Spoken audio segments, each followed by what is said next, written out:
My name is Eliza Reed. I'm 27 years old. For the last 11 months, I've been a ghost in my own city. Tonight, that changes.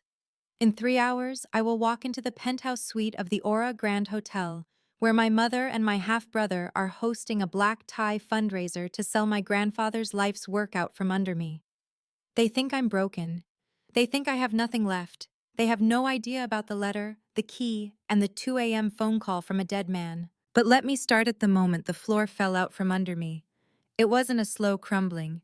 It was a trap door. The summons came via a terse, CC'd email from the law firm of Sterling and Voss at 4:17 p.m. on a Tuesday.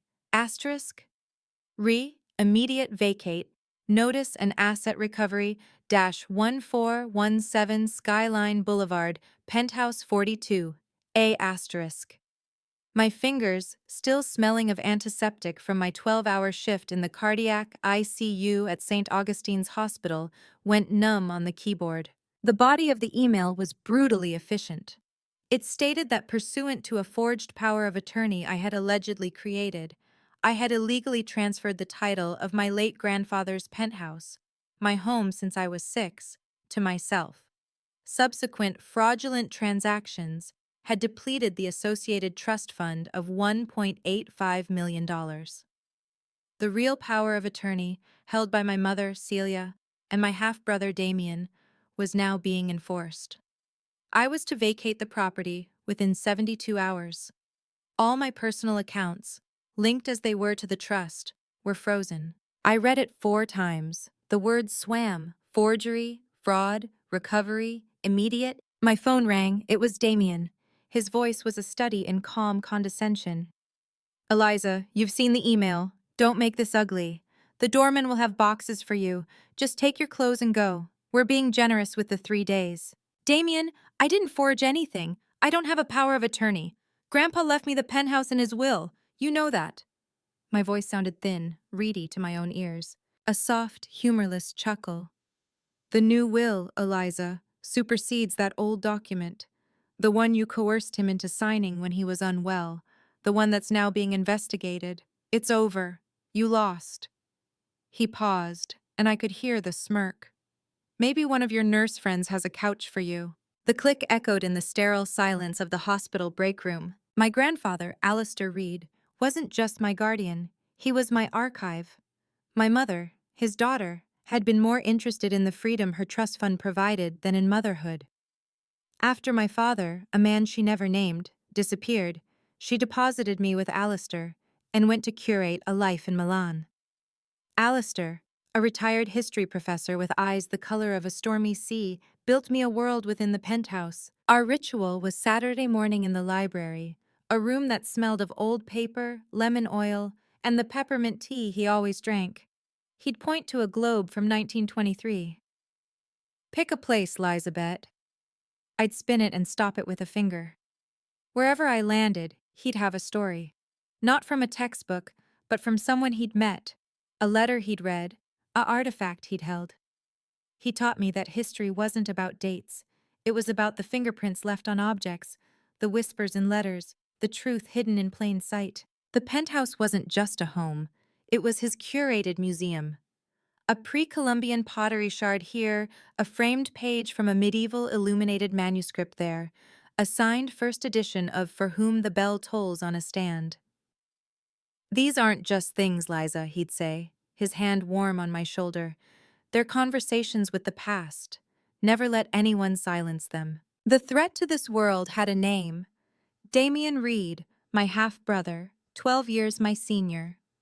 Son of Alistair's brief, disastrous second marriage to a social climber named Vivienne. Damien visited sparingly, a shark in a tailored suit circling the living room. He'd pick up a jade figurine, estimate its weight, set it down. His eyes held no stories, only price tags. All this dust-collecting clutter, grandfather, he'd say. Sotheby's could turn it into real capital. Alistair would level a gaze at him.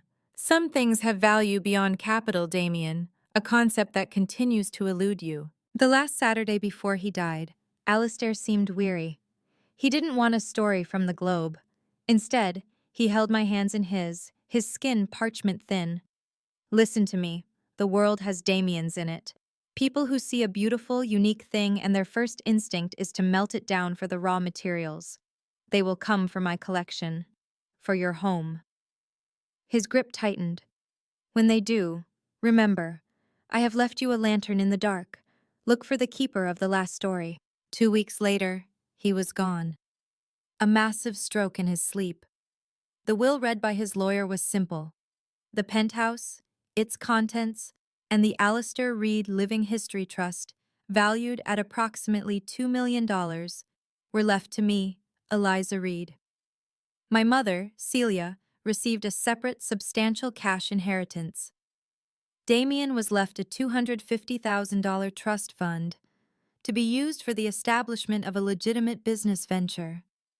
The simmering resentment in Damien's eyes that day at the reading curdled into something permanent. The first blow came a month after the funeral. My access to the trust fund was suddenly under administrative review. Bills for the penthouse's astronomical maintenance fees started bouncing. I confronted the trust manager, an unflappable man named Mr. Alden, now suddenly evasive. There are questions, Miss Reed, about the validity of certain provisions. Your brother has presented compelling concerns. Then the email. The forged power of attorney. They claimed I'd produced a document, dated 6 months before Alistair's death, granting me full control over his assets. They said a handwriting expert, paid for by Damien, had found discrepancies. They said I'd used it to drain the trust. I raced to the penthouse, only to find the locks changed. Celia stood in the lobby, a vision in cold cream and regret. "Oh, Eliza," she sighed, as if I'd tracked mud on a white carpet. "Why did you do it? Were the nurses' wages not enough? We have to fix this mess you've made, for the family's sake." "I didn't make a mess, Mother. You and Damien are stealing from me." Her face hardened. "That's the ingratitude speaking.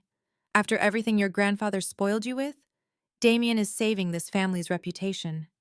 You will sign these papers, relinquishing any claim, and we will handle the legal unpleasantness quietly, or you will be prosecuted."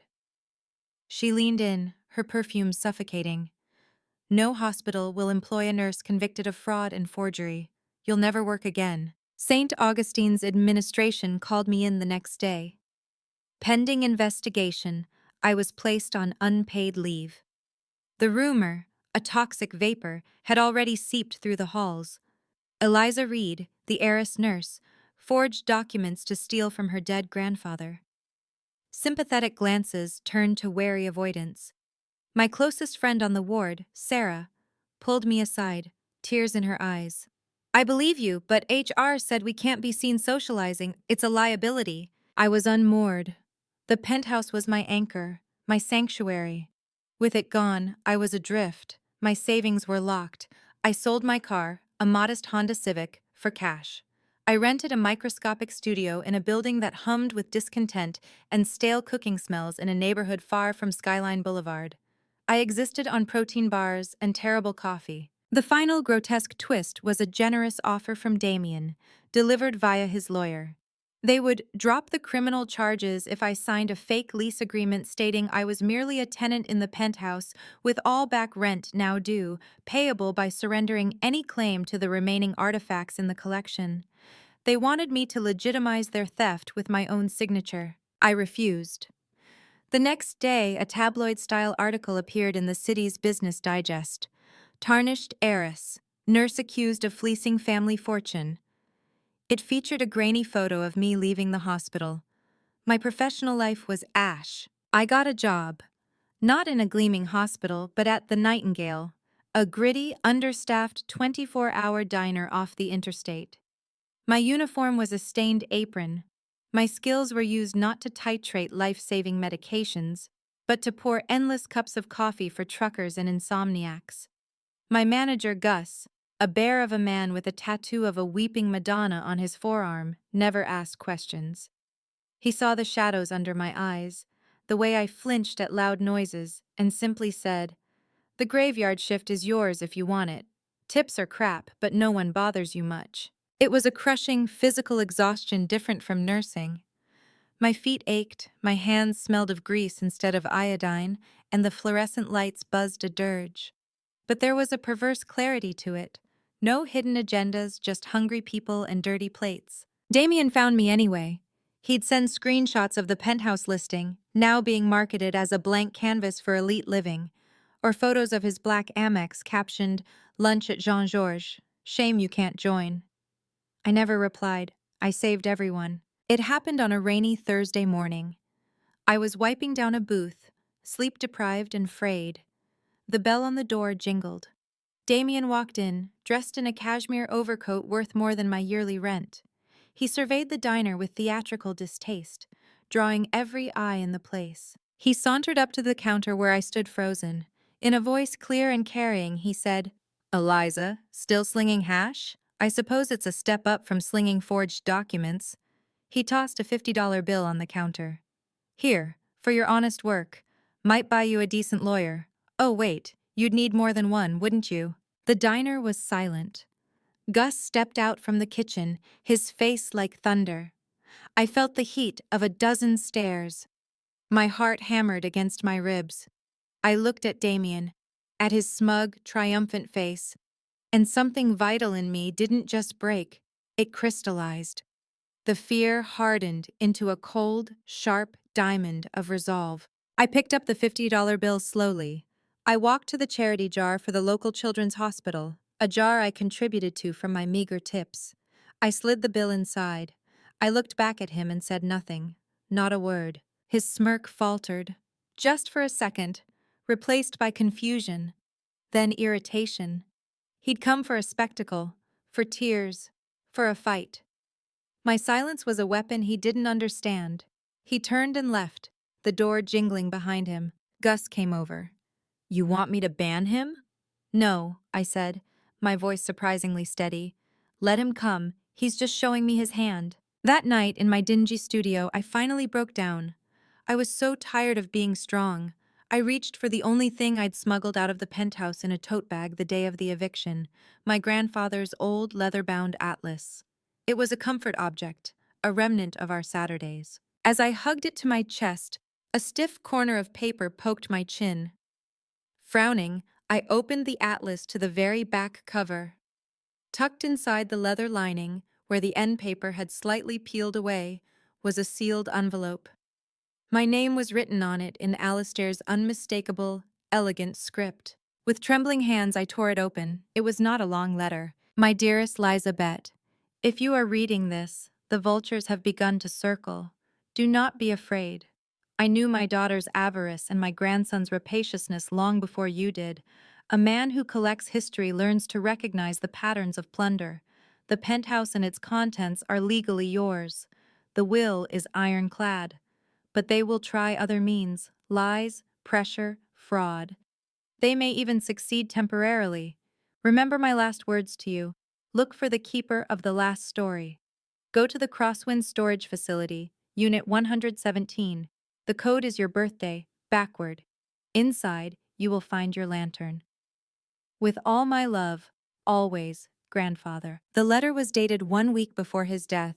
He had known. He had prepared. I cried then, not from despair, but from the overwhelming force of being seen, of being loved so fiercely and strategically. The next morning, my mother called. Her tone was saccharine, laced with threat.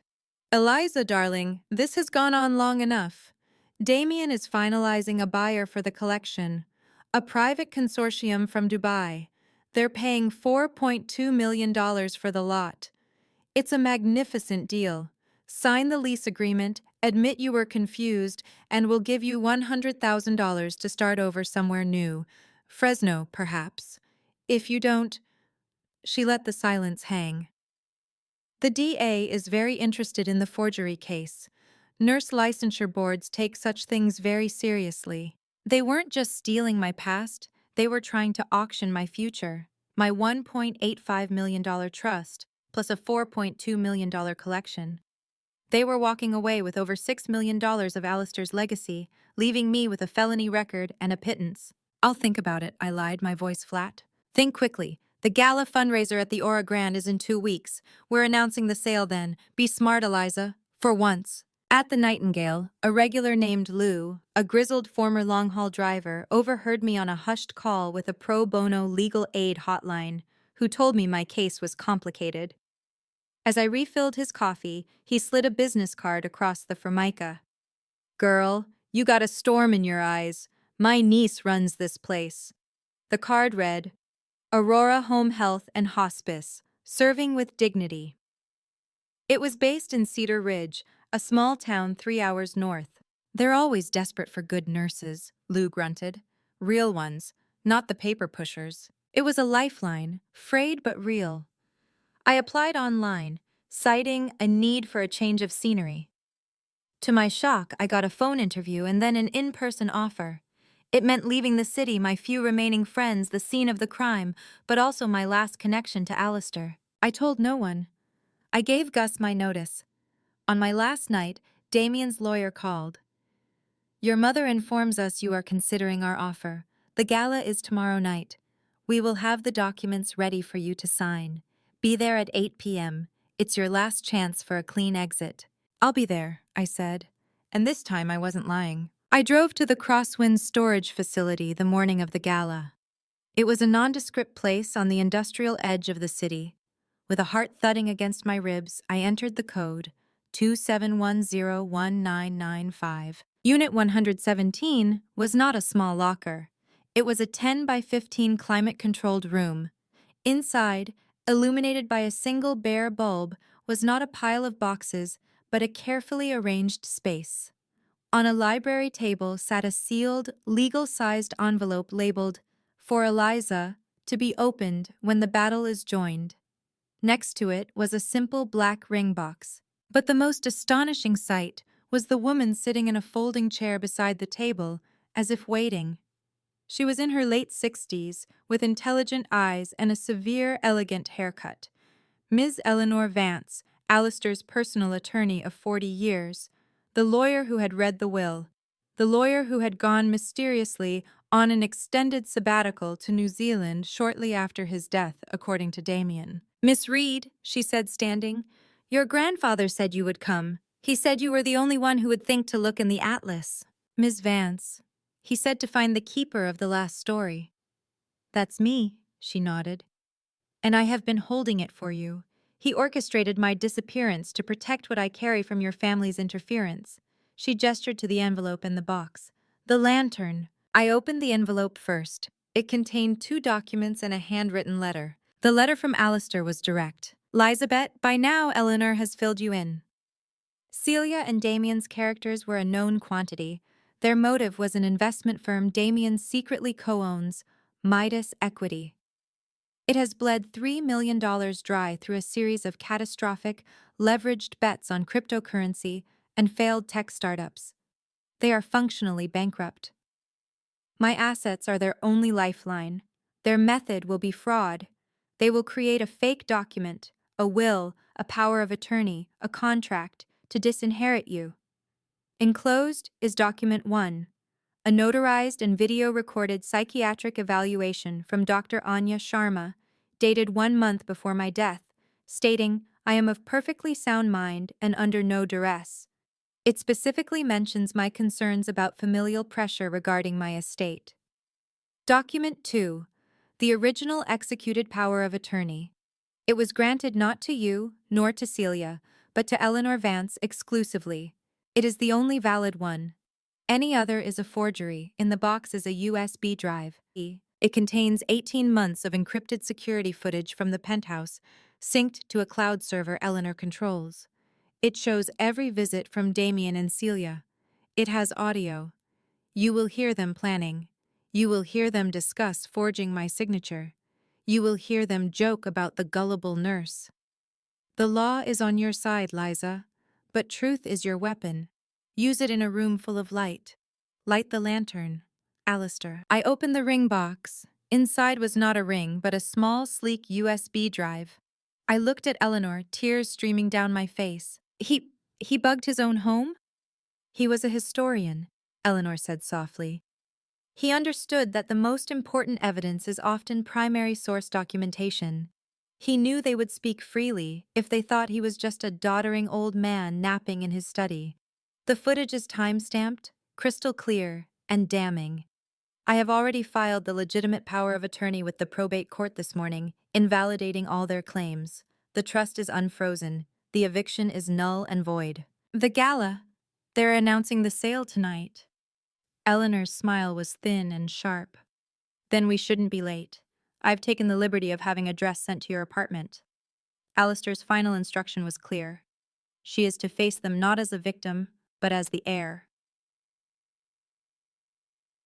The penthouse suite of the Aura Grande was a glittering cage of crystal, champagne, and avarice. The city's elite mingled, there to see and be seen at the Reed family's celebration of art and philanthropy. In reality, it was a going-out-of-business sale for my soul. I arrived at 8:15 p.m. I wore a simple emerald green sheath dress Eleanor had provided. Not flashy, but unmistakably elegant. I carried a small beaded clutch. Inside it, the USB drive and a certified copy of the real power of attorney. Damien, spotting me from across the room, excused himself from a group of investors and cut through the crowd. He looked victorious. You came to your senses. The papers are in the side office. Sign them, and you can have a glass of champagne before you go. I'm not signing anything, Damien. His smile tightened. Still playing the martyr? Look around, Eliza. These people are here for me. For our family's future. You are a ghost. At that moment, Celia glided over, her face a mask of concern. Darling, please, don't cause a scene. Not here. You're right, Mother, I said, my voice calm, carrying. Scenes are so vulgar, but truth deserves an audience. I turned and walked to the small dais where a microphone was set up for speeches. A hush of confusion fell over the crowd.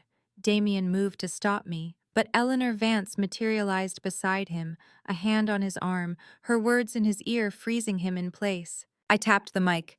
It echoed in the sudden quiet. 100 faces turned to me. Good evening. For those who don't know me, I'm Eliza Reed, Alistair Reed's granddaughter. Many of you are here tonight under the impression that you are celebrating my family's legacy and contributing to a charitable sale of his collection. I could see Damien signaling frantically to a security guard. The guard approached the stage, but Eleanor stepped forward, holding up a court document. He retreated. The truth, I continued, is that you are being used to legitimize a theft. The collection is not for sale. The trust was not plundered by me. My mother, Celia Reed, and my half-brother, Damien Reed, are facing the collapse of Damien's failing investment firm, Midas Equity. To cover their losses, they conspired to steal my inheritance. Murmurs rippled through the crowd. Celia's face was chalk white. They produced a forged power of attorney to evict me from my home and freeze my assets. They slandered me to my employer. They offered me hush money. They believed they had won. I paused, looking directly at Damien, whose expression had shifted from fury to dawning horror. My grandfather was a historian. He knew that plunderers always leave evidence. He knew the patterns. I held up the USB drive. This contains 18 months of audio and video recordings from his penthouse. It captures detailed conversations between Celia and Damien planning the fraud, discussing the forgery, and laughing at their own cleverness. It is time-stopped and undeniable. I held up the second document. This is the only valid executed durable power of attorney for Alistair Reed, granted to his attorney Eleanor Vance. It was filed with the court today. All other documents are null. The room was in stunned silence. I saw faces I recognized. Philanthropists, museum curators, business leaders, staring at Celia and Damien with dawning disgust. Damien snapped. The facade crumbled. She's lying! She doctored those tapes. She's a jealous, petty little nurse who couldn't stand that grandfather saw her for what she is. A gold-digging nobody. His voice was a shriek, echoing in the hushed room. It was the sound of his own destruction. The crowd recoiled. I didn't raise my voice. The district attorney and the probate court have copies of everything. The criminal investigation into fraud and forgery will now be focused on the correct parties. I stepped away from the mic. The silence broke into a cacophony of shocked whispers. A prominent museum director, a friend of Alistair's, stood and said loudly, "I withdraw my institution's bid immediately, and I suggest everyone else do the same." People began to leave in clusters, avoiding Celia and Damien as if they were contagious. In the legal whirlwind that followed, the evidence was incontrovertible. Criminal charges of fraud, forgery, and conspiracy were filed against Celia and Damien. Facing prison, they accepted a plea deal that required full restitution and a public confession. The penthouse and the trust were restored to me, irrevocably. Damien's firm, Midas Equity, collapsed entirely. He is now a junior analyst at a third-tier financial firm, living off a salary he once would have tipped a valet with. Celia lives off the remainder of her own inheritance in a modest condo. Her social life evaporated. I did not press for maximum prison time. Seeing their names become synonyms for greed and betrayal in our city's circles was a punishment they would never escape. Forgiveness was not for them, it was for me to let go of the poison. I simply removed them from my life, a surgical excision. I visited Alistair's grave on a hillside overlooking the city. I placed a single perfect jade pebble from his collection on the headstone. "Thank you," I whispered to the wind, "for seeing the storm coming, for building the ark." I didn't move back into the penthouse immediately. I needed to breathe different air first. I took the job in Cedar Ridge at Aurora Home Health. For 6 months, I used my skills for a different kind of healing, in small houses with worn sofas and big hearts. The quiet and the genuine gratitude were a balm. Eventually, I returned to the city, but on my terms. I sold the penthouse, not to a developer, but to a university, to be used as a residence for visiting historians. The collection? I donated the core of it to the public museum in Alistair's name, establishing a permanent read wing of human stories. A few pieces I kept, for my new, smaller, sun-filled apartment overlooking a park. I returned to nursing, at a children's hospital this time. My hands, which once rebuilt a house of lies, now hold tiny hands fighting big battles. It feels like a truer inheritance. The ruin my family tried to bury me in became the foundation for everything I am now. Alistair didn't just leave me assets. He left me a masterclass in discernment. He taught me that family isn't a title bestowed by blood, but a title earned by loyalty. And sometimes, the most profound love doesn't shelter you from the storm. It hands you the tools to rebuild after it has passed. So I leave you with this. What is the lantern hidden in your life? It might not be a USB drive in an old atlas. It might be a skill you undervalue, a quiet truth you know, a friend whose loyalty you've never fully tested. The people who would tear you down are often the loudest, but the ones who built a shelter for you in secret, long before the rain started, listen for them. Theirs is the only voice that matters when the wind howls. What was the moment in this story that resonated most with you? Was it the discovery in the atlas, the silence in the diner, or the click of the USB drive on the podium? Share your moment below. And if you've ever found your own lantern in the dark, tell us about it. Your story might be someone else's map.